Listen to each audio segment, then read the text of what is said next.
We're delighted to be here tonight at Conrad Grebel University College. I want to thank the Philip Reichman family for sponsoring this event. We're deeply grateful to them for that. I would like to call now on Associate Dean Peter Wollstonecroft to welcome you on behalf of the University of Waterloo and the Faculty of Arts.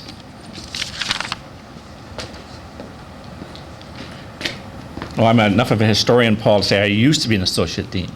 Now I'm just a regular faculty member. And it's my honor and privilege to bring greetings from the University of Waterloo for the talk tonight. I was in the Dean of Arts office when this program was conceived, and I've followed very closely what Paul Saucon has done to deliver such a wonderful series over the years, and I'd be very glad to attend. And one of the things that's very important about this program is that it says to all the community that there are important things to be learned through the jury's experience, and every effort be made to allow all parts of the community to share in that knowledge. I've always been impressed with the ecumenical approach. We've had sessions at Conrad Grebel, obviously, at St. Jerome's. If we had a hall of secular humanism, I think we'd have meetings there as well. So I very much share the spirit of this program, and I welcome you on behalf of the University of Waterloo. Thank you.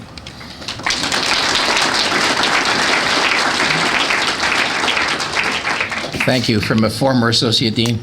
When he was associate dean, he did it even better. No, I would. It's my pleasure now to call on the Joseph and Wolf Lebovic Chair of Jewish Studies at the University of Waterloo, Dr. Jim Diamond, to introduce our speaker.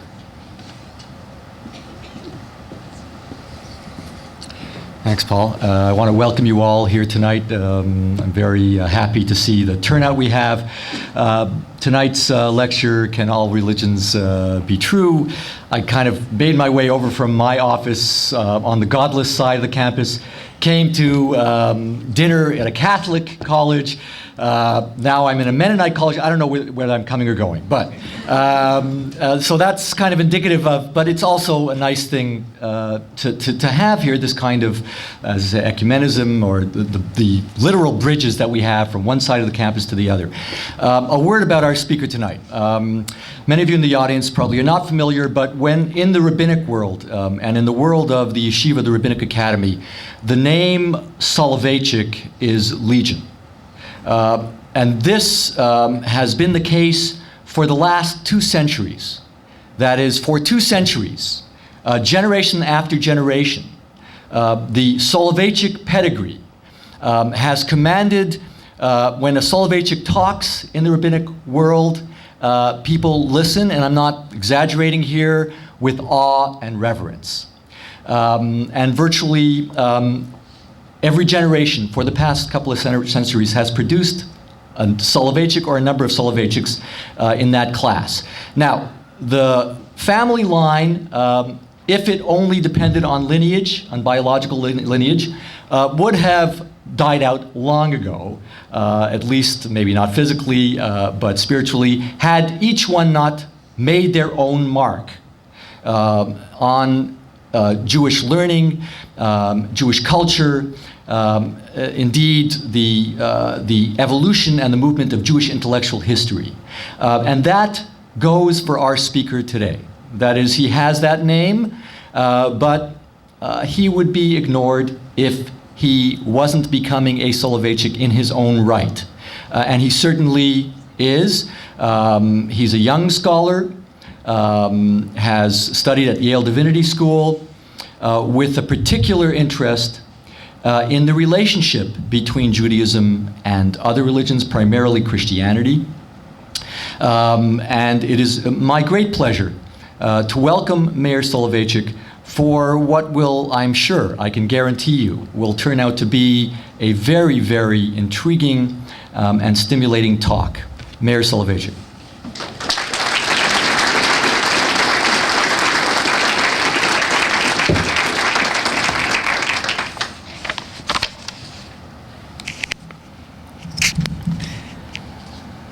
Thank you very, very much, Jim. Can everybody hear me? Yes? Okay. Thank you very much, Jim. Thank you very much to the University of Waterloo for having me here tonight, and thank you to Conrad Grebel for giving us this building and allowing us to have our lecture here. I think it was George Bernard Shaw who was once invited to give a lecture on the history of the English language. And when he arrived at the lecture hall, they told him that he had a very narrow time slot and he was supposed to deliver his entire lecture in 8 minutes. And George Bernard Shaw said in shock, he said, how could I tell the audience everything that I know about the history of the English language in 8 minutes? And they responded, speak very slowly. Now, we're here tonight to talk about one of the most important topics in the world, the nature and essence of religious belief and how religious differences can be bridged. It is an extraordinarily important subject. I will, however, attempt to keep my remarks short so that perhaps you'll have some time to get home and watch the Maple Leafs Canadiens game, which I'm told that many of you have given up to come hear me speak, and I'm very, very flattered. Thank you. So, a rabbi and a priest come into a coffee shop. The priest orders an espresso while the rabbi asks for a regular coffee. And they happen to sit down together at the same table and begin sipping their respective drinks. Now, some of you are thinking that you've heard this one before. But the story has no punchline. At least I hope not. Nor does it have a conclusion. At least not yet. The tale is in fact a true one, and I am the rabbi in this story. A couple of years ago, I began studying philosophy of religion at Yale Divinity School, a school that is probably around 98% Christian. And I made the acquaintance at the Div School of an Episcopalian priest by the name of Father Jim White. And many Wednesdays after class, we would go out for coffee and we would discuss and debate various questions concerning ethics and religion. And this Yale interfaith friendship helped me to comprehend the phenomenal success of American pluralism and helped me to address a question, a problem raised by Professor Stephen Carter, an African-American religious Christian who was a professor at the law school at Yale. Professor Carter, in his book Civility, Manners, Morals, and the Etiquette of Democracy, notes that in the 19th century, train travel was the primary mode of transportation. Whether it was first, second, or third class, everyone traveled close together in cars. And so they were forced to treat each other with civility in order to make their trip bearable. Now, however, writes Carter with dismay, everyone owns automobiles. We all travel alone. And so we no longer see fit to treat each other with civility because we no longer have what Carter calls fellow passengers. Now, I live in New York City. And in New York City, we ride the subway train a lot. But I'm sure you'll be shocked to hear that we don't always treat each other with civility in New York City on the subway train. As one urban legend runs, a man is in a New York City subway car sitting on a newspaper when another passenger comes over and asks, excuse me, sir, are you reading that? Whereupon the seated man coolly responds, yes, I am. Calmly gets to his feet, turns the page, and sits down again.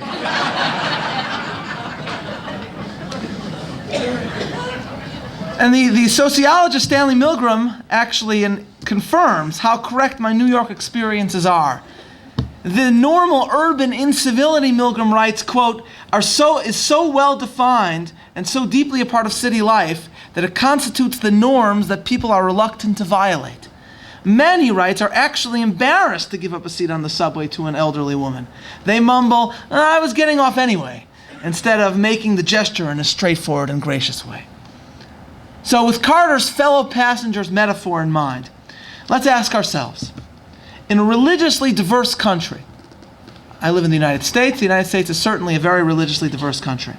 In any religiously diverse country, can we all travel together in peace? How can we remain dedicated to what makes us different and yet accord our fellow passengers the respect that they deserve? Much of the suffering throughout world history has been caused by religious strife. When faith so often leads to violence, has led in the past to violence, how can religion, or rather a plurality of religions, serve as a motivation for unity rather than as a reason for one faith to willfully deride or destroy the other? And it was this question with which theologians began to grapple after World War II, during which humanity saw more destruction than it had ever seen before. And one essay that attempted to bridge the gap between faiths was authored by a Jewish theologian by the name of Abraham Joshua Heschel. Some of you may have heard of him. Very, very prominent Jewish theologian at the Jewish Theological Seminary in New York, very good friend of Reinhold Niebuhr, and one of the very enthusiastic proponents of interfaith dialogue with the Catholic Church. And he wrote a famous essay called No Religion is an Island. And in this essay, Heschel asks how religions can engage each other when they appear to preach distinct and seemingly irreconcilable creeds, with each claiming to be true. Is not truth exclusive, Heschel asks? And his answer is an emphatic no. Truth is not exclusive. Rather, in his words, ultimate truth is not capable of being fully and adequately expressed in concepts and words, end quote, and that God speaks to man, quote, in a multiplicity of languages. One truth comes to expression in many ways of understanding. In other words, though religions practice unique rituals and preach distinct dogma, for Heschel they can, in some sense, all be considered true, and each can recognize each other's validity. Similarly, soon after September 11th, Thomas Friedman, perhaps the most prominent columnist for the New York Times, turned to a prominent intellectual in search of an answer to this question, how faith can get along, and the intellectual responded in kind, quote, all faiths that come out of the biblical tradition, Judaism, Christianity, and Islam, have the tendency to believe that they have the exclusive truth. However, what is needed, argued the intellectual, is, quote, an ideology of pluralism, the idea that my faith can be nurtured without claiming exclusive truth.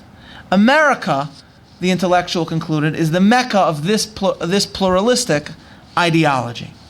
And Thomas Friedman enthusiastically agreed, writing that Islam, Christianity, and Judaism must realize that, quote, that God speaks Arabic on Fridays, Hebrew on Saturdays, and Latin on Sundays. It's been a long time since they've been doing Latin, but okay. But I want to argue today that this is an incorrect and insufficient approach. Religious conflict and disagreement can be a serious problem, but just declaring all religions equally true, what I would call religious relativism, is not the solution. My own ancestors were willing to die rather than give up Judaism. They didn't die defending the proposition that Jesus is the Son of God on Sunday, merely not the Son of God on Saturday. For a religion to be a religion, it must insist on a vision that is not for me alone. Different religions cannot be true for different people, or as Friedman would have it, on different days of the week. And I think it's futile to attempt to dissolve religious differences by stating that they're all equally true. Let me share with you how I first met my friend Father Jim. The year I first began the Div School, I had to contend with a very inconvenient Jewish calendar, because a lot of the Jewish holidays, let's say the New Year, Rosh Hashanah, Yom Kippur, fell out during the week.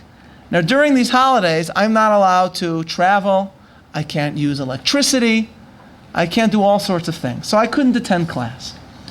So I sent out an email asking my classmates if any of them would be willing to tape the class for me. And I received an immediate response. Dear Meir, the email said, my name is Jim White. I didn't know he was a priest then. My name is Jim White.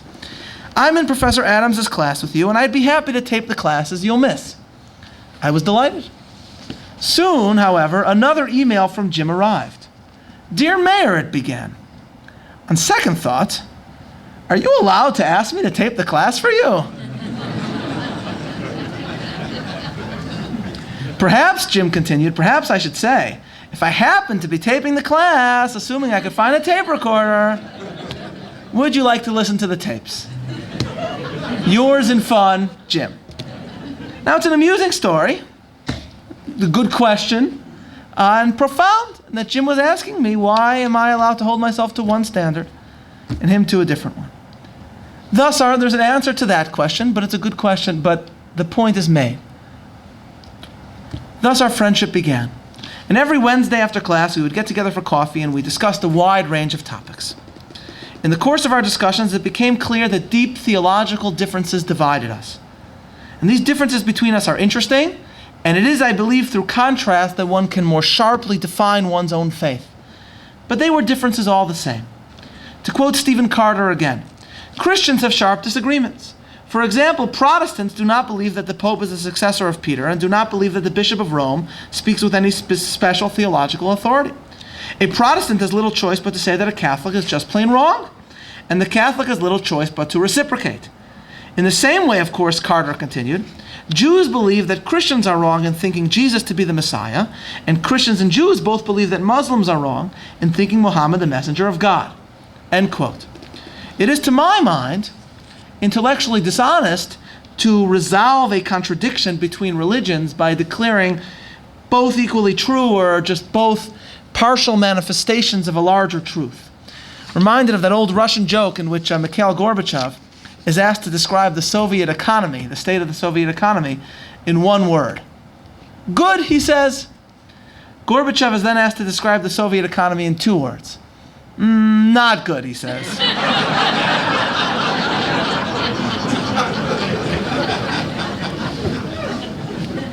This is to the point. Either Jesus was who he claimed to be or he was not. No amount of elaboration can bridge or reconcile this theological disagreement. In fact, one of the real difficulties with claiming that religions are equally true is the fact that adherence to any particular faith tends to believe that it is heroic, if called to do so, to martyr oneself for one's faith. Not, God forbid, to kill others in the name of the faith, but if called to do so, it is considered a duty to martyr oneself for one's faith.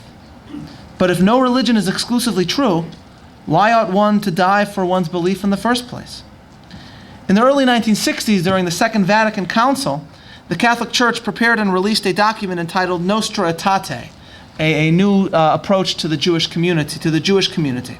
And the document absolved the Jews of the crime of deicide and made a number of important steps towards Jewish-Catholic relations.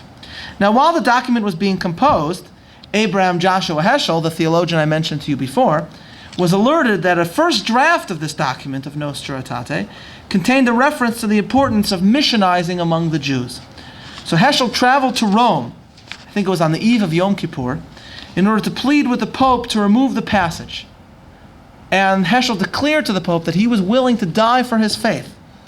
In his words, I think he said something like, faced with a choice between converting out of Judaism and death in the gas chambers of Auschwitz, he would choose the latter. Now, his sentiments are what anyone who really believes in a faith would say. But if, as Heschel himself argued, every faith presents an only partial path to the truth, if we were to believe that God does not value one faith over the other, why is any religion worth dying for? Why not just give up that faith, save your life by taking on an equally good faith? The fact is that Jews have always disagreed with Christians. They have always claimed that the Messiah has not yet come. As there's an old Yiddish joke about a small Jewish shtetl, a small Jewish town in Europe, which hired somebody to sit outside the town and to wait in order to alert the town when they saw the Messiah coming down the road. And when they asked the watchman about this job, he said, the pay is not so good, but it's steady work.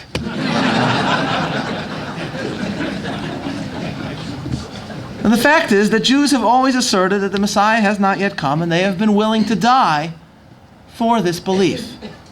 One prominent Orthodox Jewish theologian, my great uncle, Rabbi Joseph B. Soloveichik, argued that a religion by definition believes that its beliefs in the end will be proven true and accepted by all in the Messianic era.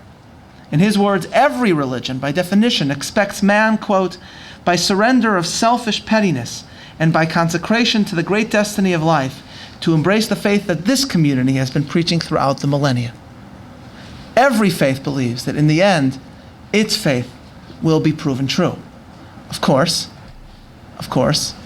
we're not yet at that point.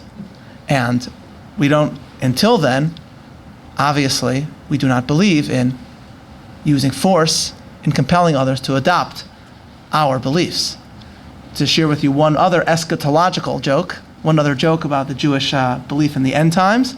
The joke describes how a person once visited a zoo and he saw in an exhibit, in a cage, a lion lying down with a lamb. He was absolutely amazed. He says, he runs over to the zookeeper and he says, I'm absolutely amazed that the Bible's prediction of the lion lying down with the lamb has come true. It's the fulfillment of the biblical era, of the biblical end times. How have you achieved this extraordinary state of affairs? And the zookeeper said, oh, it's easy. Every day we put in another lamb. So the end times are not yet upon us. And of course, until then, we must come up with a theology which allows for faith to get along. At the same time, every faith does believe that it has been given by God truth that is to some extent exclusive, a truth that will be proven true at the end of times. Moreover, my friendly Wednesday conversations with Father Jim revealed that we disagree not only about theological issues, such as the nature of Jesus or of salvation, we disagree about moral issues as well. You see, often one's religion, one's theology, helps to define one's morality. Religious disagreements on issues such as Jesus and on the law are not only theological disagreements, but also help to define our own distinct perspectives about what is a moral life well lived. Let's take two examples in order to illustrate this point. During our weekly coffees, there was one issue to which Jim and my conversation would incessantly turn again and again, and one on which we can never agree. Is an utterly evil man, Hitler, Stalin, Osama bin Laden, deserving of a religious person's love? I could never stomach such a notion, while Father Jim would argue passionately in favor of the proposition. My friend Jim argued that we are obligated to love all human beings, to hate the sin and forgive the sinner, just as Jesus himself on the cross forgave those who crucified him, saying, Father, forgive them, for they know not what they do. In contrast, I would argue again and again to Jim that not only are we not to love, in these rare circumstances, the utterly evil people such as Hitler and Stalin, Saddam Hussein, I believed that we are permitted to hate them. And this was a moral disagreement between us, a moral disagreement that Jim and I had. But to a certain extent, each of our own perspectives was founded on our respective faiths. You see, the essence of a religion can be discovered by asking its adherents one question. What, to your mind, was the seminal moment in the history of the world? For Christians, the answer is easy. The passion of Jesus Christ, the sacrifice of the Lamb of God for the sins of the world. Jews, on the other hand, see history's focal moment as being the Sinai revelation, the day the law was given. On this day, Jews believe God formed an eternal covenant with the Jewish people and began to communicate to them the Torah, the Almighty's moral and religious commandments. Now, the most fascinating aspect of this Sinai event is that before forming this covenant with the Jews, God first asked permission from the Jewish people to do so. As depicted in the books of Exodus, only when all the people agreed, quote, we will do everything the Lord has said, only then did the revelation of the law proceed. So consider for a moment this extraordinary contrast. For Christians, God acted on humanity's behalf, without its knowledge and without its consent. The crucifixion is the story of a loving God seeking humanity's salvation, though it never requested it, though it scarcely deserved it. Jews, on the other hand, believe that God's covenant was formed by the free consent of his people. The giving of the law is a story of God seeking to provide humanity with the opportunity to make moral decisions. In other words, Christianity's focus is on love in the form of salvation for the sinner. Judaism's focus is on divine love manifested in giving human beings the opportunity for free decision and action. So Jews argue that man is always responsible for his actions, and therefore, in certain situations, we can respond to those who freely lived an evil life by hating that person who was responsible for choosing that life. When it comes to Hitler or Stalin or Osama bin Laden, Jews can approach the God who gave humanity the ability and responsibility of freely choosing and living the moral life, and Jews can disagree with Jesus by praying, in certain limited circumstances, Father, do not forgive them, for they know well what they do. So you see, here's one argument between Jim and myself, which is not just about religion. It's an argument in which our religious disagreements make manifest moral disagreements as well. Often, Jewish and Christian disagreements about morality are connected to theology in another way, in the respective role models presented to us by our faith traditions. As our second example for how one's faith affects one's moral perspective, let's take the issue of having and raising children. I have been blessed with two beautiful boys. My first son was born on December 18th, 2002. Now, Jewish boys are circumcised 8 days after birth, as long as they're healthy. And so 8 days later, on December 25th, on a day when a very large portion of a very Christian country was engaged in a uniquely Christian celebration, I headed to synagogue for a uniquely Jewish one, the bris, the circumcision of my son, the entry of my child into the covenant of Abraham. Now, many of my friends found it interesting and amusing that an Orthodox rabbi that studied Christian theology celebrated a bris on December 25th. And they all went out of their way to wish me a Merry Brismas.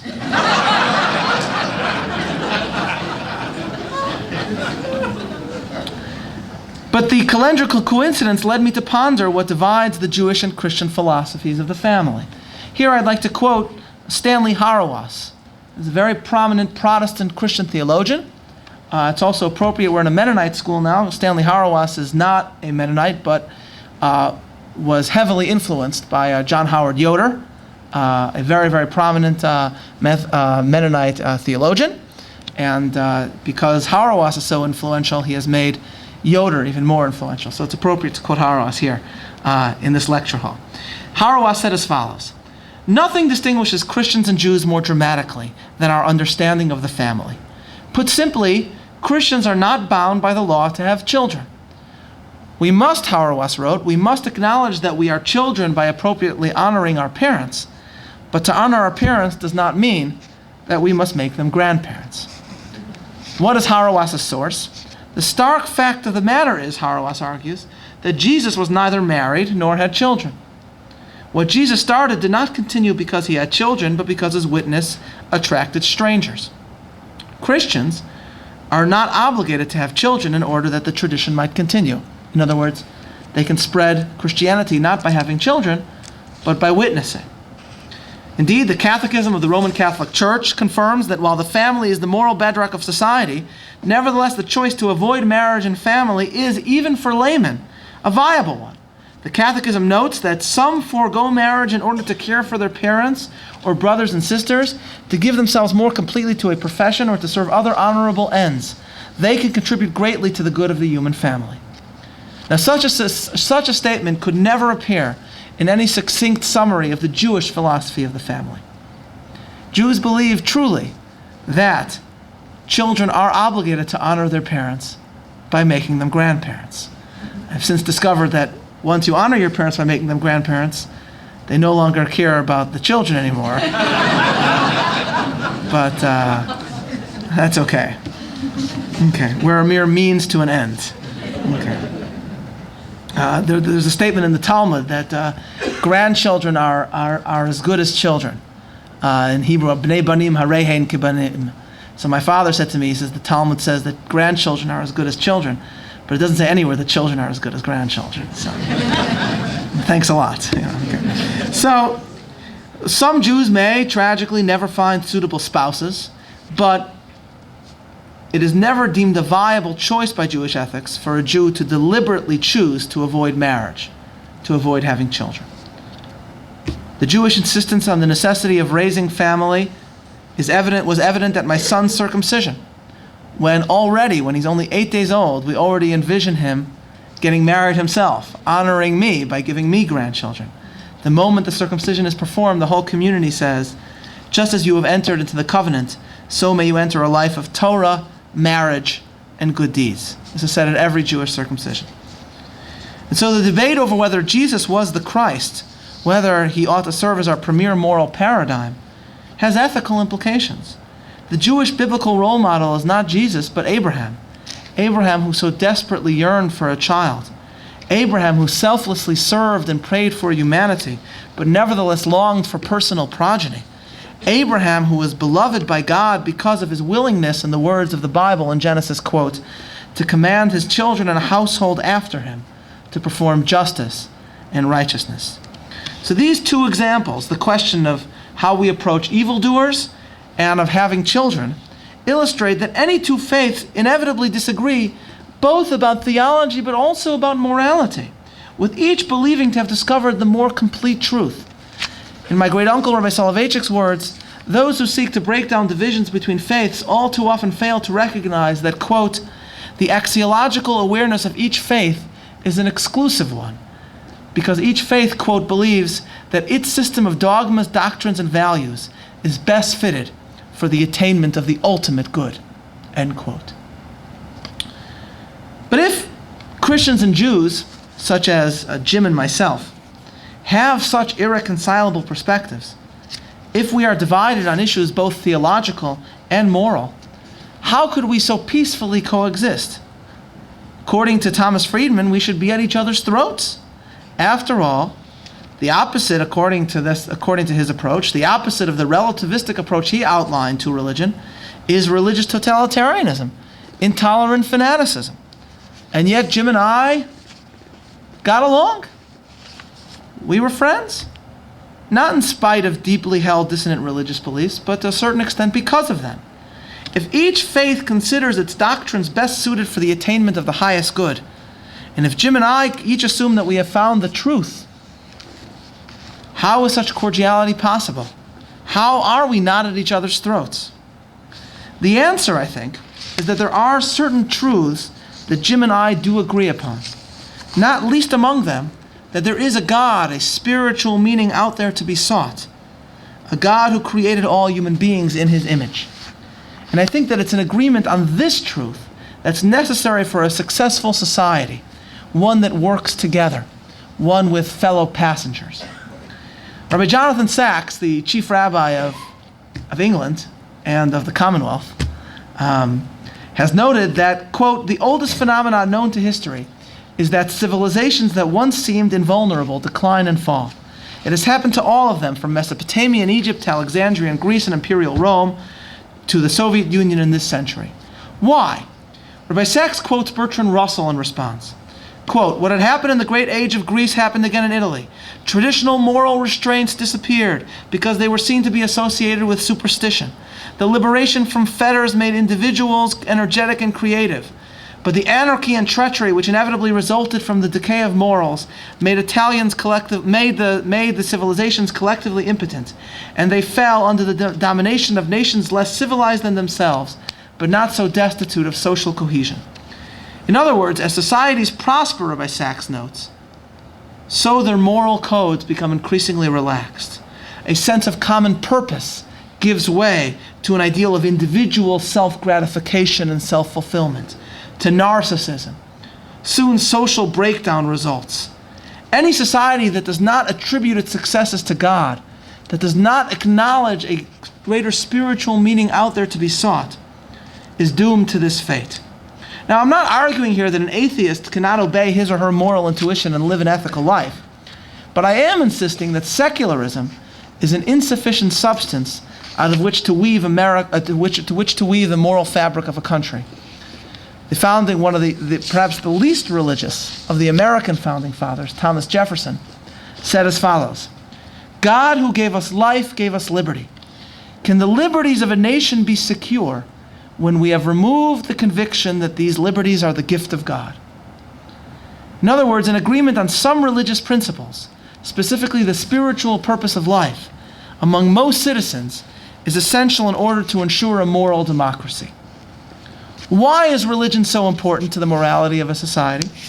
Rabbi Sacks notes that there have been 4 revolutions in modern times: the British and the American on the one hand, and the French and the Russian on the other. In Britain and America, the source of the inspiration, Rabbi Sacks writes, was the Hebrew Bible.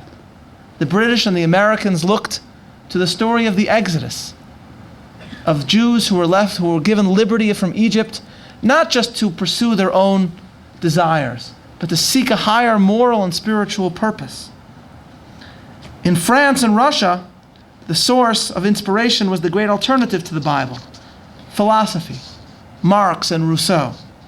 The contrast, writes Rabbi Sachs, between them is vivid. Britain and America succeeded in creating a free society, not without civil war, but at least without tyranny and terror. The French and Russian revolutions began with a dream of utopia and ended with a nightmare of bloodshed and suppression of human rights. Why, asks Rabbi Sachs, did Britain and America succeed where France and Russia failed? The explanation, he says, is surely complex, but much turns on how society answers the question. Who is the ultimate sovereign? God or man? The British and Americans gave the first answer, the French and Russian revolutionaries the second. For the British and Americans, God was the supreme power and all authority was therefore subject to the transcendental demands of the moral law. For the French and Russian ideologists, on the other hand, Rabbi Sachs explains, ultimate authority lay in the people and in the state. And when human beings, he writes, arrogate supreme power to themselves, politics loses its sole secure defense of freedom.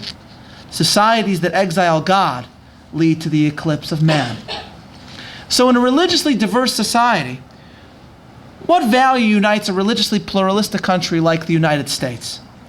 My own experiences at school indicate that civility among faiths is built not on the belief that all religions are true, equally true, but rather on the belief that there are specific religious propositions which we all accept, specifically that there is a spiritual truth out there to be sought. My first year at the Div School in early September, I arrived at Yale a little nervous, a bit apprehensive, agonizingly aware that I was very possibly the first Orthodox Jew to attend Yale Divinity School. Many students went to the chapel for a distinctively Christian service. I shuffled around uncomfortably outside. And eventually the students came out and we were divided into groups. And we sat around in circles and we told our life stories. I was one of the last to speak. Before the group leader got to me, he focused on a sincere Christian from one of the Dakotas, north or south, whichever. Okay. Now the student spoke about his desire to become a pastor. And he then said, you know, I really feel like I'm sticking out around here, being a Presbyterian among so many Episcopalians. On the other side of the circle, the guy with the skull cap was thinking, yeah, don't you hate when that happens, when you're Presbyterian and everyone is Episcopalian? That's just terrible. When the group leader finally got to me, I told them about myself, and I said that many philosophy departments are dominated by professors who are uninterested in, if not downright antagonistic of, traditional religious beliefs. Meanwhile, many Christian thinkers, I said, write on topics relevant not only to Christians alone. Essays on the process of faith, the nature of miracles, and the authority of revelation hold quite often equal importance to any traditional theist. And it's predominantly Christian thinkers, not secular ones, that approach these issues with anything other than scorn and derision. And as I looked around, I saw their heads nodding in unison. They completely understood what I meant. And at that moment, I stopped feeling as if I stuck out. And I felt that we really were fellow passengers, comrades journeying on a search for meaning. And though we disagreed as to what that meaning was, we felt, unlike Thomas Friedman, perhaps, that there was one religious truth out there to be sought, and that that truth is best and most accurately sought by spiritual beings in a free and open atmosphere. Though our particular religious beliefs divided us, our belief in a God and a religious meaning out there to be found, and our belief that that meaning must be sought peacefully, that united us. When I first began reading this book, Civility by Stephen Carter, I was aware that Stephen Carter was an influential and devout Christian. To my surprise, as I read this book, the whole book discusses civility, I found that this Christian, this very religious Christian, seems obsessed with Judaism. Not just Judaism, traditional Judaism. He starts quoting Hebrew ethical works, which I myself had never read. Now, upon reading this, I began to wonder, what brought about such interest in this man in the more obscure of Orthodox Jewish texts? Why such research from this religious Christian into Judaism? And a closer examination of the book reveals that in his youth, Professor Carter met a religious Jew responsible for a life-changing experience. Professor Carter recounts that as a young African-American child, his family moved to an entirely white neighborhood in suburban Washington and Virginia, in the South, where he felt initially enormously uncomfortable. And he writes as follows: "I watched the strange new people passing us and wordlessly watching back. And I knew we were not welcome here. I knew we would not be liked here. I knew we would have no friends here. I knew, and all at once, a white woman, arriving home from work at the house across the street, turned and smiled with obvious delight, and waved and called out welcome in a booming, confident voice I would come to love. She bustled into her house, only to emerge minutes later with a huge tray of cream cheese and jelly sandwiches, which she carried to our porch and offered around with her ready smile, simultaneously feeding and greeting the children of a family she had never met, and a black family at that, with nothing to gain for herself except perhaps the knowledge that she had done the right thing. We were strangers, black strangers, and she went out of her way to make us feel welcome. This woman's name was Sarah Kestenbaum, and she died much too soon. But she remains, in my experience, one of the great exemplars of all that is best about civility." Carter goes on to write how he discovered, therefore, that people of all faiths can treat each other with civility by seeing God within each human being, by seeing God as the source that unites us all. And that, he said, is what motivated Sarah Kestenbaum to do what she did on that day. In the Jewish tradition, Carter writes, this duty is captured in the requirement of chesed, the doing of acts of kindness, which is in turn derived from the understanding that human beings are made in the image of God. Perhaps this teaching, he writes, is part of what motivated Sarah Kestenbaum back in 1966, whose family was deeply religious. Civility itself, he continues, may be seen as a part of chesed. It does indeed require kindness toward our fellow citizens, even when it is hard. When we are polite rather than rude, we are doing acts of, when we try to see God in others, we are doing acts of kindness. In all of these acts, we welcome the stranger, not because of any benefit we think will come to us, but because we come to believe that welcoming the stranger is right. And Carter concludes his chapter by arguing that, quote, nothing in contemporary secular conversation calls us to give up anything truly valuable for anyone else. No politician would dare run for office asking us to sacrifice for others.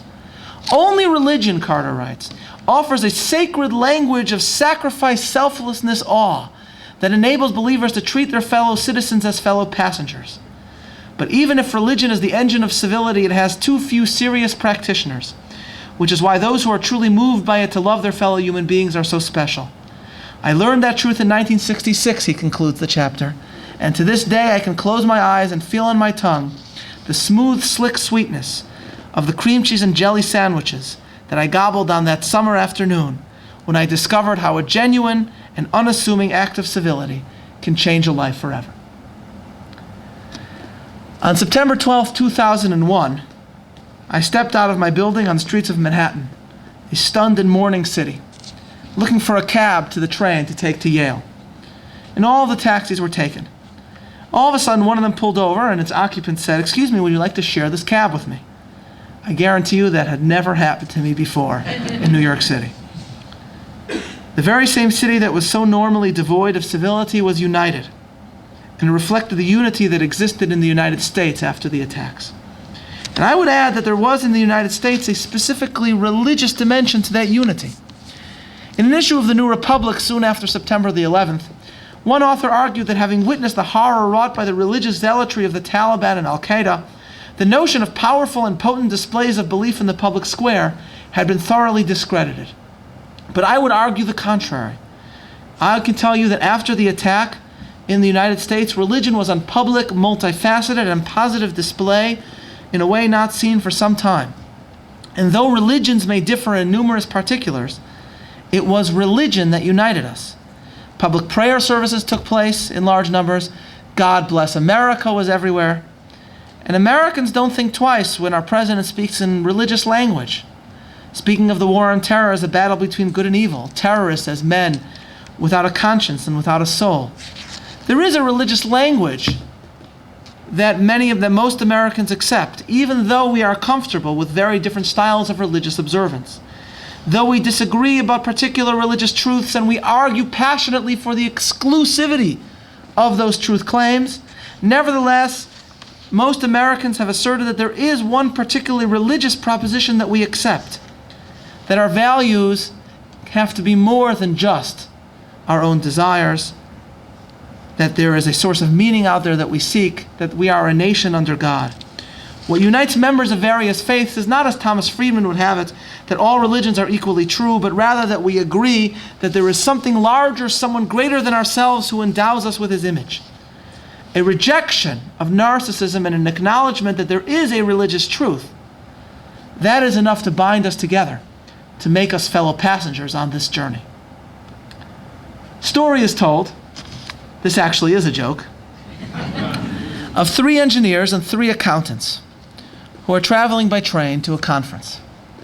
At the station, the 3 accountants each buy tickets and watch as the 3 engineers buy only a single ticket between them. "How are 3 people going to travel using only 1 ticket?" asked one of the accountants. "Oh, watch and you'll see," an engineer replies. They all board the train. The accountants take their respective seats, but all 3 engineers cram into a restroom and close the door behind them. Shortly after the train has departed the station, the conductor comes around collecting tickets. He knocks on the restroom door and he says, "Ticket, please." The door opens just a crack and a single arm emerges with a ticket in hand. The conductor takes it and moves on. Now the accountants consult each other and they agree that this is quite a clever idea. And so after the conference, the accountants decide to imitate the engineers on their return trip and thriftily save money. They're accountants after all. And when they get to the station, they buy but a single ticket for the return trip. To their astonishment, the engineers don't buy a ticket at all. "How are you going to travel without any ticket?" stutters one perplexed accountant. "Watch and you'll see," answers an engineer. When they board the train, the 3 accountants cram into a restroom and the 3 engineers cram into another one nearby. The train departs. Shortly afterward, one of the engineers leaves his restroom and walks over to the restroom where the accountants are hiding. He raps on the door and he calls, "Ticket, please."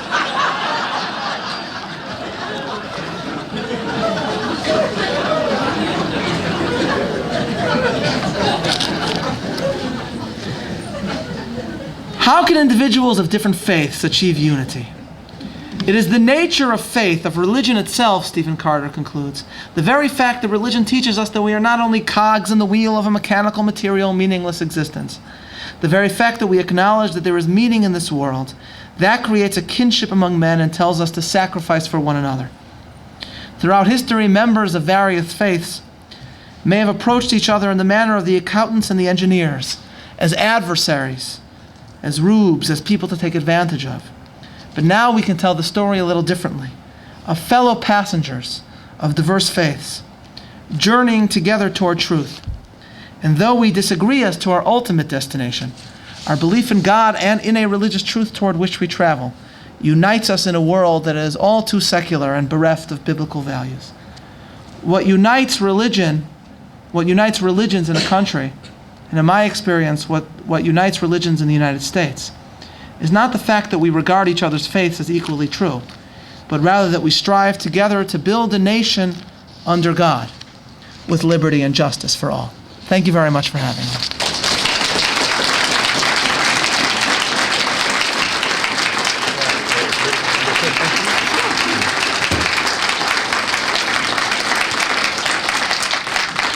I think that Rabbi Soloveichik can truly be said to be the embodiment of both learning and entertainment. Rabbi Soloveichik has graciously accepted to answer a few questions.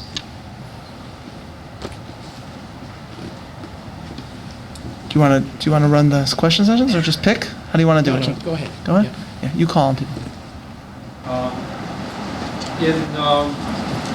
Rabbi Sachs's, I think it was his last book, he draws a very similar conclusion to the one that you've arrived at about the importance of respect for other faiths, even when you adhere to your own. The point he makes, though, is that whereas we are able to do that quite comfortably with other faiths, when we have disagreements within our own, we rarely show the same kind of And I wonder if you might comment on that part of the picture.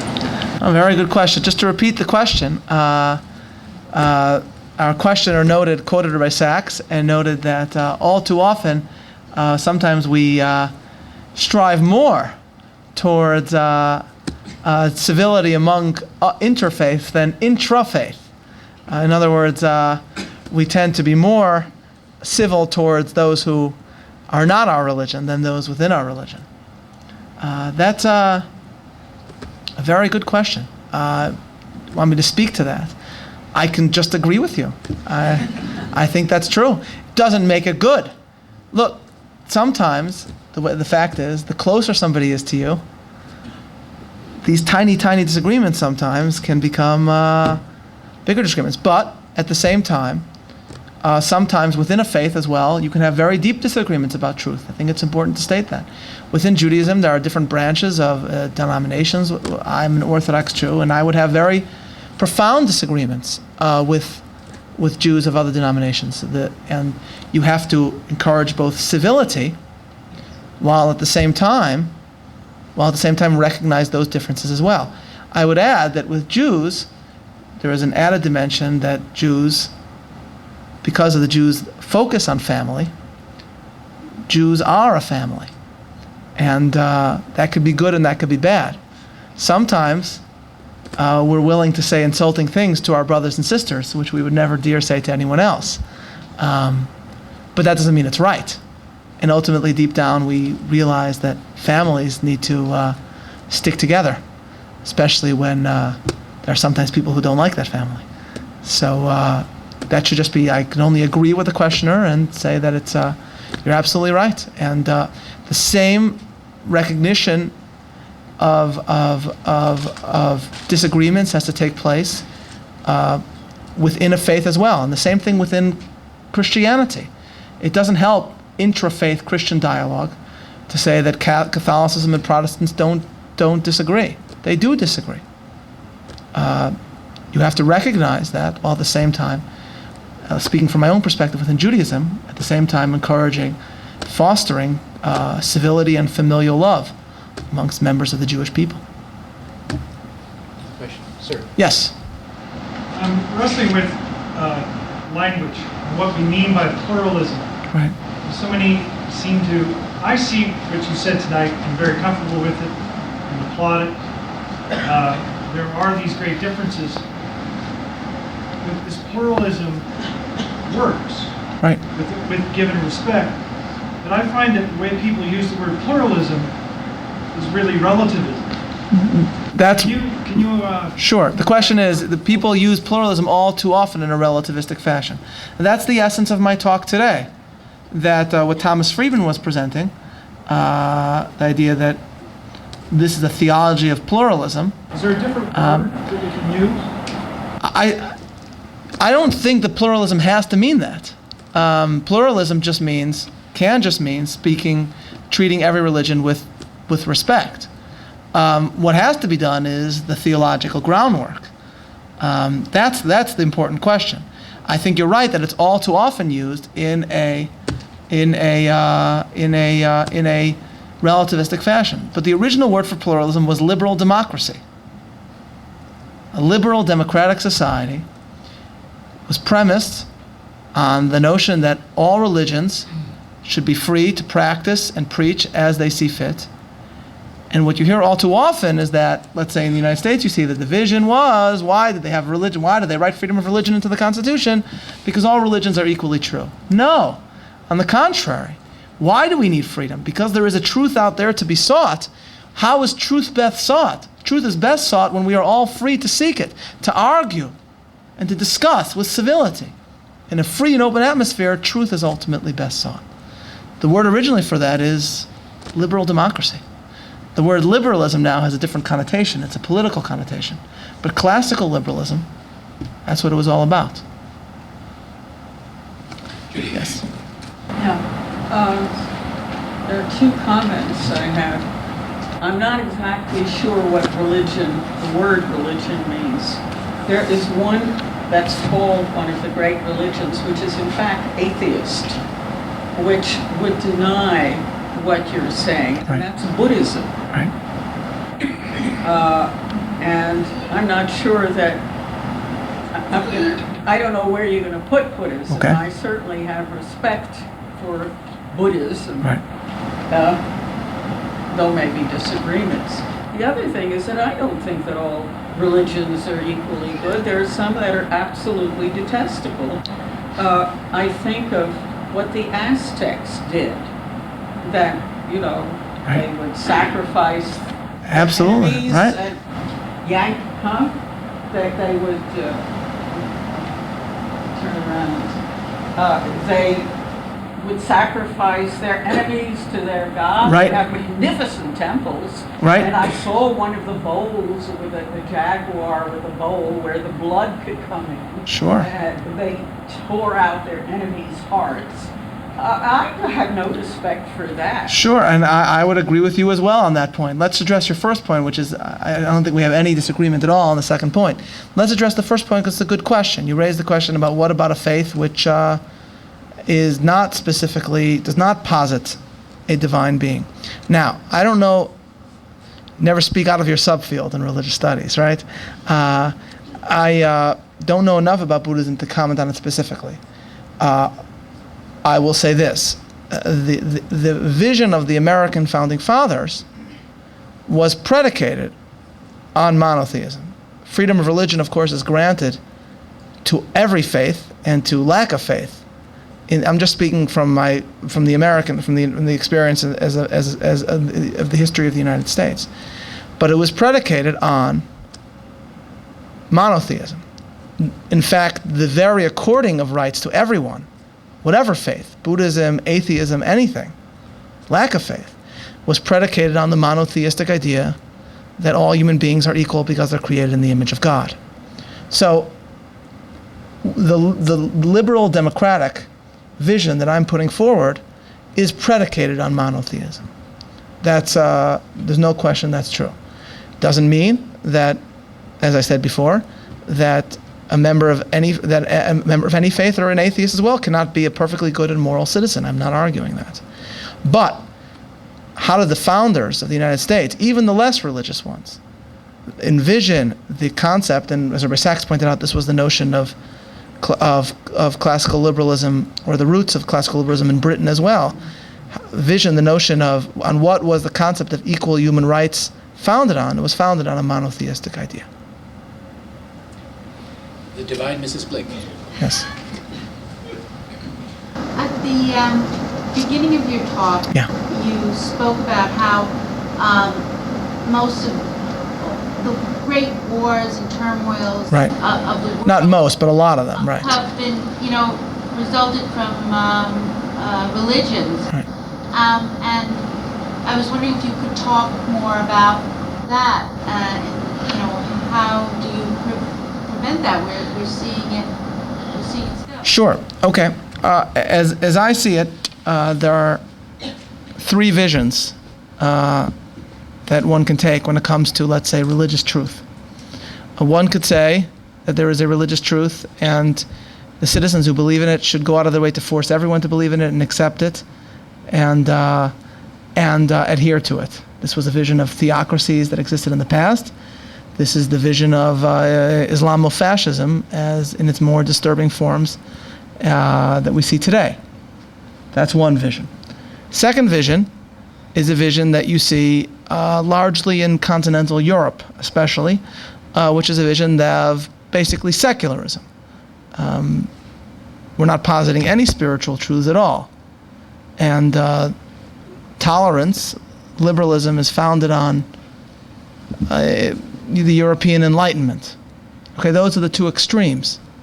Not saying, obviously, not comparing the two. Obviously, I'd much rather live in a secular European country than in an Islamic totalitarian country. Just saying those are the two philosophical extremes. Then you see a largely Anglo-American idea, which says as follows: no, there is a universal religious truth on which the democracy is going to be founded. In fact, that's the very guarantor of the fact that people will continue to care about these rights. On the one hand, we grant liberty to all and equal rights to all, but that very equality can only be maintained, as Jefferson said, as long as we continue the notion that these liberties are the gift of God. So that's the balance struck, I think, by the American founding fathers, and it's largely the vision that I'm putting forward today. Others say, Thomas Friedman said, I quoted him as saying that, you have to believe that God speaks Hebrew on Friday, Arabic on Friday, Hebrew on Saturday, and so forth. He said it not as a statement, but in the form of a question. He was agreeing with the intellectual, and he said, but can the faith accept that God speaks, and so forth? So that's the most accurate way to quote Thomas Friedman. And I think the answer is, that's not going to work. You can't say that the only solution to interfaith strife is getting all religions to agree that they're all equally good. And that was never the vision of America. If America has always been admired for its, on the one hand, religious diversity, but also freedom, it wasn't founded on the premise that all religions are equally true. That's the argument I'm putting forward. But on the other hand, it doesn't dispense with all religion. On the other hand, it doesn't dispense with freedom in the name of faith. On the contrary, the freedom itself is founded on faith. So that's what makes, to a certain extent, as Rabbi Sachs was saying, Anglo-American democratic philosophy unique. Yes, and it can't just be implanted someplace else. Well, that's a different question. I think an important and controversial question, but not one I think that could have a whole lecture and debate in its own right. Certainly, very much being debated south of here. Barbara? Okay. I believe you talked about freedom emanating from God Right. as a premise of American Right. democracy. What I find extremely troubling is when we're not seeing the pursuit of truth from different vantages or different religious perspectives, but the imposition of religious value which is instituted into law. We see that in the controversy around abortion. We see it in disseminating to Africa not condoms, but information about abstinence. And when we impose religious law and civil law, this becomes the theocracy of America, and I find it not only appalling, but terribly threatening. All right, thank you for the question. I would respectfully disagree. When the United States believed, again, founded a country based on freedom at the same time, freedom founded on religious notions, it never argued, and this is something Stephen Carter himself, who's not a conservative, but who wrote a very famous book called The Culture of Disbelief, has argued that the democratic idea was never premised on the notion that you can't bring religious concepts into democratic discourse, especially when the religious concepts that relate to beliefs, let's say, about the sanctity of human life. People will disagree about the sanctity of human life, but that said, some of the best movements in America have been driven by religious beliefs. The abolitionism movement was driven by religious beliefs. There was once a great debate in America whether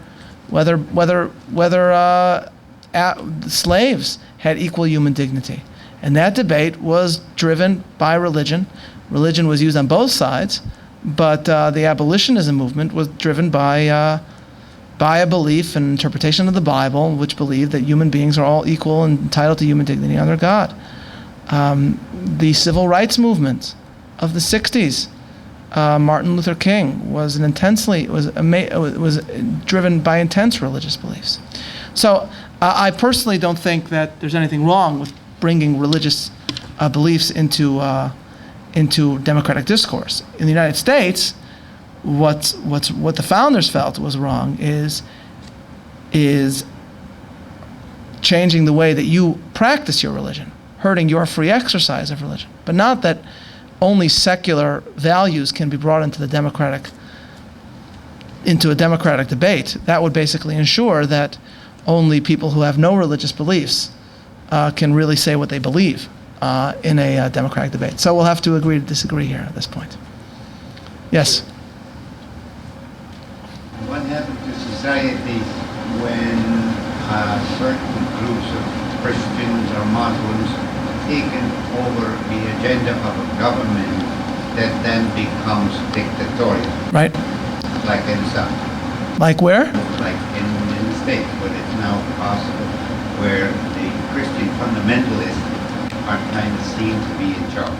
Okay, I'm not sure. So I'm not sure what you mean by in charge. The president, who in theory is in charge of the country, is an evangelical Christian, but that doesn't make the United States a theocracy. I have to tell you that I went to a Hanukkah party at the White House. It was one of the most amazing experiences of my life. The Marine band, resplendent in red outfits, was playing Yiddish songs, Chanukah, Chanukah, Yontiv, Ashena, all sorts of other things like that. An evangelical Christian president is an evangelical Christian man is president of the United States. But Jews, religious Jews, feel pretty comfortable walking into the president's house as religious Jews. Having religious Christians in charge doesn't make the United States a theocracy. Sir. Yeah, we see things, some of us see things a little bit different. This evangelical president Right. has exported a war and started a war against a different faith or a country that has a different faith. Well, I mean, We don't see things, at least I don't, that plainly, that enlightened. okay, you're certainly free to disagree with the wisdom of the president's Iraq policy. That doesn't really counter one way or the other anything I said. But what you seem to be implying, respectfully, sir, is that President Bush, because he's an evangelical Christian, waged war against another faith. Now, that I certainly don't think that's the case. After September 11th, I think, President Bush, more than some conservatives probably would have liked, said Islam is a religion of peace. He invited imams over to the White House. He waged war on Iraq. You're certainly free. A lot of the United States country thinks that's an unwise policy. You're certainly free to argue that if you want to. But it has nothing to do with the fact that he's an evangelical Christian waging war on an Islamic country. Dick Cheney is not an evangelical Christian. He's a Christian. Many people who push this policy are not Christians. Some are and some aren't. It's not that the way you're portraying it is, and your question is that it's a Christian waging war on Islam. That's certainly not the case. President Bush has been quite effusive in his welcoming of Muslims in America. So I would just disagree there too. Sir. You know, I came out tonight thinking that we would get into some kind of discussion to harmonize religions. And from what I gather from your perspective, that we're all God's children. You agree with that? Right. But only some people are going with this God. Okay, so the good so the way you phrased it is good. Let's just repeat the thing, make sure I got it. So the first question Yeah. is, do you believe God is the creator of all human beings? Absolutely. So we're all God's children. Absolutely. And from there, everybody can take their own path to God, in my opinion. Okay. We're all God's children. You can tell me I got to come from this direction, and somebody else can tell me I got to come from that direction. But only the Father really knows, and it could be from all directions. Right. So there, I would disagree. Well, you know, That's where we disagree. I was with you on the first 2 points, though. Not, of course, that I think everybody should be free to take their own direction, of course, but certain paths are truer than others. that remains to be seen. Yeah, absolutely. Everybody agrees that That's why yes. everyone should be tolerant of everyone else, because in the realm of mathematics, every possibility is possible. I don't think you need to take recourse to statistics to found tolerance. I think basic religious belief is enough. Individuals in the world, because, in this other room, she can't understand the Aztecs' opinions.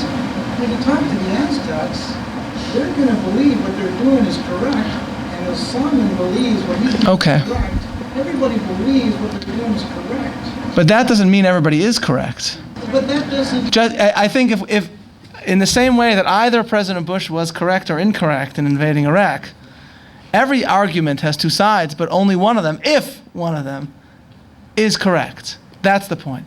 And in the similar sense, you could certainly criticize religions. Let's say, if a religion tortured another religion in the past in the name of faith, they believed what they were doing was correct, but they were wrong. They were wrong. Just because everybody believes what they're doing is correct doesn't make them all correct. If you watch, I'll just end on this, sir. If you watch, here I'll reveal myself as a nerd. You watch Star Trek. There's only one rule in the Federation of Planets, which is the Prime Directive, which is that you never interfere with any culture. Every culture is equally correct. But of course, in every plot, they end up violating the Prime Directive because they say, "Oh my goodness, they're going to do this terrible thing. We have to go do this." Just because people disagree doesn't make everybody right. Thank you for your question, sir. Time for two more short questions. Yeah. You presented three models. One was like communism and Bin Laden. The other one was... Well, not communism, but Islam, right. Islam, theocracy. Yeah, theocracy. Right. Theocracy, the French model, Right. and the Anglo-American, right. Okay. Given what's happening in the United States, I was wondering, in your view, if we're migrating towards the French version, and the reason... Who's we? Or I shouldn't say we. Canada, you mean? No, United States. Oh, okay. Okay, or maybe to some degree even some of the other countries as well. For instance, in California, Right. They have said that you cannot have a prayer in school. Right. And also in some capital, they made the, whatever it was, the Bible, whatever. Excellent question. Thank you, sir. To repeat the question, the question is the United States migrating towards a more European secular model of democracy? And as a source you cite the fact that not prayer, but the statement of the Pledge of Allegiance to the flag, stating that America is a nation under God, was struck down in California. Now, what happened the second that decision was laid down? Almost every single member of Congress, from both sides of the aisle, rushed to the Congress to decry that decision. That decision was not democratically taken. Now, that said, so the reaction shows how different the United States of America is. Now, that said, there certainly is a culture clash within the United States. But there's a clash. In Europe, there's no clash. Europe refused, even in the European Union's constitution, to even make reference to the fact that Christianity had a historical impact on the development of their country. That's just a historical fact. Yes or no? I mean, you can like the impact it had or it didn't, but it's certainly a historical fact. But, so the very reaction to that question is, so is the United States migrating towards the European model? No, for two reasons. First of all, it's not at that point yet. Secondly, where will the future lie? Where will the United States ultimately lie? Well, there's a culture clash over that issue right now. So we wait and see. But I'll tell you one thing, religious people tend to have a lot more kids than secular. Last question, Eli.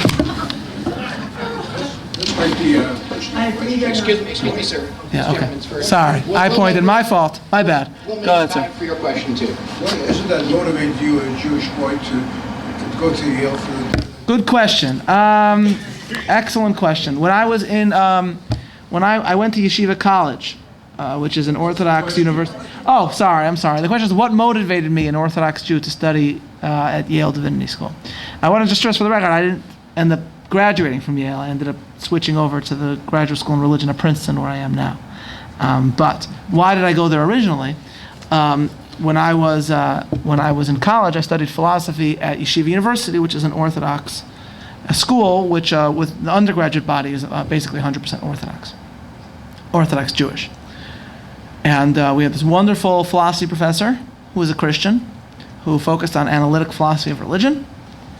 And he showed us writers, Christians, who had written philosophy of religion on subjects such as the nature of ethical obligation, the nature of miracles, the nature of faith. All those things had enormous relevance to me. I was fascinated by them. I found that largely modern philosophy of religion of that sort was written by Christians, and I wanted to study more. Yale at the time was a wonderful center of that style of philosophy of religion. Most of its professors in that focusing on the area I was interested in have left. But at the time, it's still a great place, but for me then it was a truly wonderful place to study. An excellent question. Yes, last True question. Jewish fashion, the last question wasn't the last question. Penultimate But this question. really is the last question. Yes. Go ahead. Thank you very much for coming. I was glad to hear Angel Levine speaking about Christian New Testament studies in Guelph about a month ago. That was really thrilling. You have an Orthodox Jewish scholar who spent a whole life studying Christianity. But to change the subject a bit, I agree that the country is in a theocracy, but is it not true what I read that the Republican Party clearly had a targeted campaign towards fundamentalist churches to attack gays, and it was clearly a deciding factor in pivotal states like Ohio. Okay. Did the Republican Party have people to attack gays? Certainly not. Did the Republican Party have a strategy to turn out the vote to ban gay marriage? Absolutely. Those are two very different things. Nobody in the Republican Party is focusing on attacking gays. Does the United States, as a country, as G.K. Chesterton put it, British writer G.K. Chesterton put it, a nation with the soul of a church, does the United States largely, does the population not want homosexual marriage? Absolutely. Are states voting to ban gay marriage? They're not banning gay marriage. It's not like gay marriage is taking place. They're not voting to ban gay marriage. What they're worried about is that gay marriage will be instituted by judicial fiat, read into the state constitutions. So they're going out of their way to write into the state constitutions to define marriage as it was traditionally understood as being between a man and a woman. Did that tip the role? Absolutely. Absolutely. That's another evidence of the fact that America is a very religious nation. But is there anything sinister in that? I don't think so at all. Thank you all.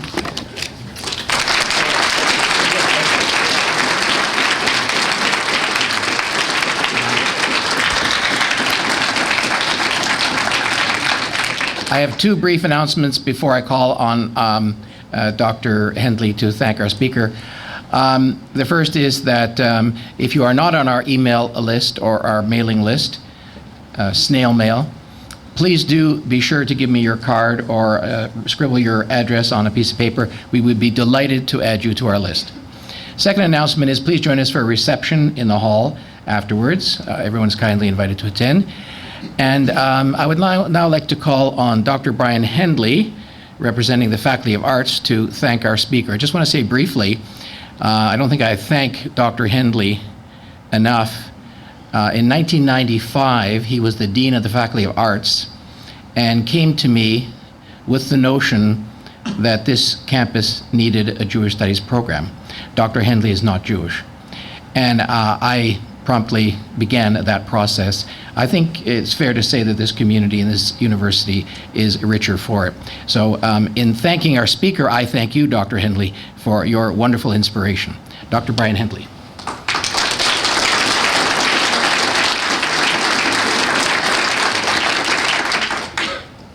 Just want to take the opportunity also to thank Paul for taking the time. My pleasure. Thank you. The talk I thought was very thought-provoking. Some of it I agreed with, some of it I didn't, and I think that's in the spirit of the speaker. So I thought he was probably pleased with that result. I couldn't help being reminded that last week my wife and I were in Philadelphia, and which I highly recommend for a visit. And one of the things we did is visit the Liberty Bell. And I may have seen it as a kid since I'm an ex-American, but it's all changed now. And a couple things struck me about that I think are relevant to the talk. One is that it was displayed and approached in an almost religious fashion. It's in a special building, and you work your way up to it by reading about it and so on. And ex-American or not, I found it quite a thrill to go up and touch it, which you can do. The other thing I never realized, certainly I long forgot it in school in the States, was that it was originally, as I believe, the bell for the City Hall of Philadelphia, and it was christened the Liberty Bell by abolitionists as a way of promoting justice and so on, and that was part of your talk too, with a religious motivation. And of course, the third thing about the Liberty Bell is that it's cracked. And all of that, it seems to me, symbolically ties into the talk, that we've got religion at its best, I think, and a good message of Christianity is by your fruits you will know them, showing civility and compassion and justice. I'm now an Anglican. We are very civil people. We are called God's frozen people. Perhaps we're too civil for our own good, but the crack is there too, and I think we shouldn't forget the crack. And one of the things about Judaism that intrigues me as an outsider to it is the book of Job, which is not brimming with confidence and security of any kind. It's one of the most radically questioning books I've ever read about why is this happening to me and why are you letting this happen? And I like that in Judaism, I must say. So it's that combination of fruits that we share and the crack, which means we've got a long way to go. And part of the way to go, I think, is facilitated by talks just like this, where we hear from a different perspective and it makes us think about our own. And for that, we are deeply in your debt, and thank you very much.